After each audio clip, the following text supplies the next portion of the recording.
For Stephen Robards, life finally felt like it was coming together.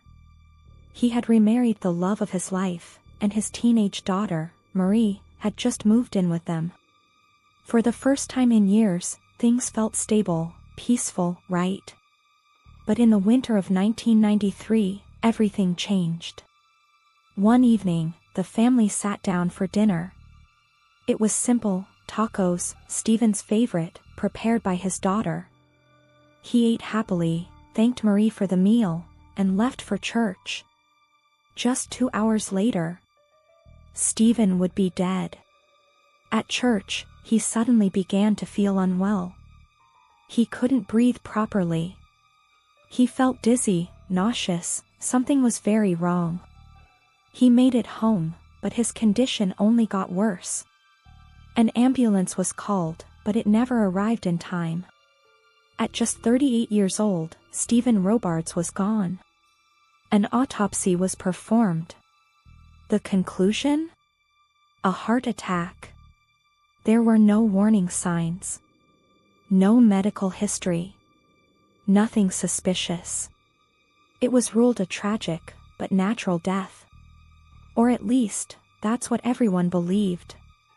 To understand what really happened, we need to go back. Marie Robards grew up in what seemed like a normal family. Her parents were high school sweethearts who married young, but their relationship didn't last. They divorced, and Marie stayed with her mother. Her father, Stephen, struggled after the divorce. He dealt with depression and moved between jobs. But eventually, he rebuilt his life. He found steady work as a mail carrier and started a new relationship with a woman named Sandra. Things were slowly improving. Meanwhile, Marie was thriving. She was smart, driven, and well-liked, a straight-A student with a bright future ahead of her. But at home, things weren't perfect. She didn't get along with her stepfather, and tensions kept growing. Eventually, Marie made a decision. She moved in with her father. For both of them, it felt like a fresh start. They bonded quickly, spent time together, and built a routine. For a while, everything seemed right. Marie helped around the house, cooked meals, and fit into the family. Stephen was finally getting the chance to be the father he always wanted to be. But beneath the surface, something was off. And soon, everything would fall apart. On February 17, 1993, Marie prepared dinner, tacos.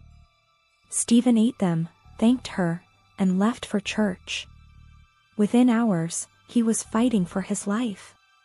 And no one suspected that the meal he loved might have killed him. A year passed. Life moved on. Marie relocated, started a new school, and focused on her studies. She eventually enrolled in college, using money from her father's life insurance to pursue pre-med. It seemed like she was moving forward. Then one day, everything changed. While reading Hamlet with her friend Stacy High, Marie suddenly broke down. Out of nowhere, she asked a strange question.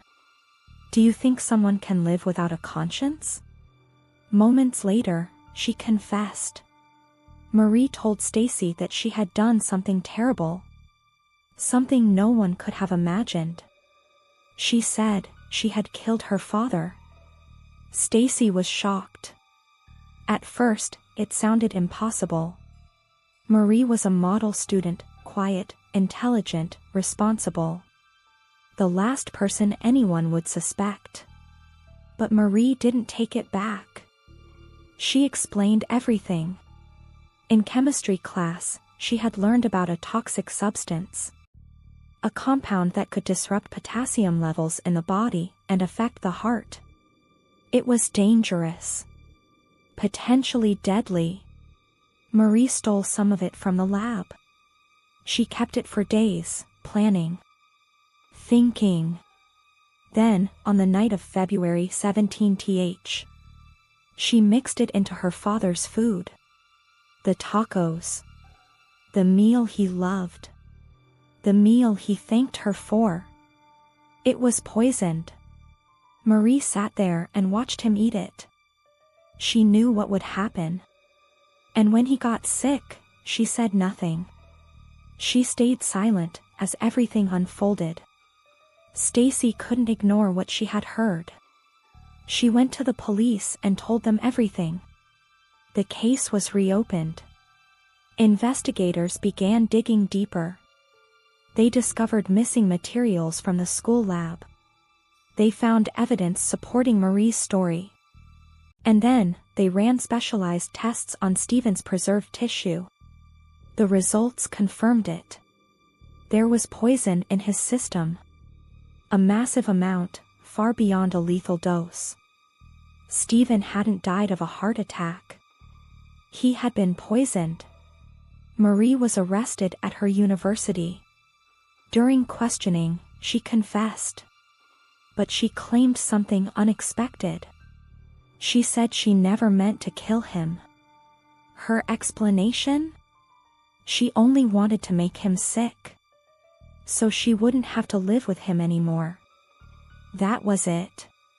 No abuse. No immediate danger. Just a decision she didn't want to accept. Ironically, her plan failed. After her father's death, her mother moved away and left her behind. Marie ended up living with her grandparents anyway. In 1996, Marie Robards was found guilty. She was sentenced to 27 years in prison. The case shocked the public. Some saw her as a troubled teenager. Others saw her as cold and calculated. In 2003, after serving about 9 years, Marie was released on parole. Today, she lives under a new identity. Her past, mostly hidden. But one thing remains unchanged. A father lost his life. A family was destroyed. And all of it, because of a decision that never should have been made.